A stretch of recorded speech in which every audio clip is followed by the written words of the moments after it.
আমরা প্রতিবেশী, আমরা এই এলাকারই বাসিন্দা, সোনারপুর কামারবাড় নস্কর পাড়া 9 নম্বর ওয়ার্ড এটা আমাদের।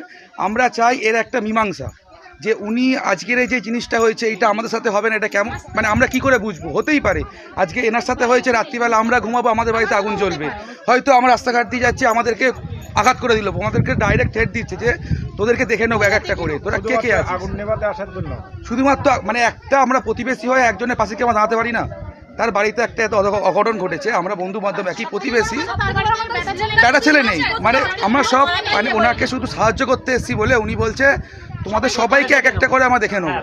আমরা তো শুধু একা নেই, আমরা দেখান এতগুলো লোক আছে, আমি তো মিথ্যে কথা বলি, এরা তো মিথ্যে কথা বলবেন, আমরা পাড়ার বাসিন্দা। ওনাকে আমরা চাই যে এইটার যে আইনত কোনো ব্যবস্থা হোক, আমরা যাতে সুস্থভাবে থাকতে পারি, এটা আর কিছুই না। কি কারণে এটা করে? উনি বলে যে ওনার নাকি মানসিক মানে ভারসাম্য হারারা, কিন্তু আসলে আদৌ কেউ কিছুই নয়, এটা এত লোক আছে সবাই আমরা চলাফেরা দেখি তো। আমার নাম শুভজিৎ মণ্ডল। শুভজিৎ মণ্ডল। আর অত কিছু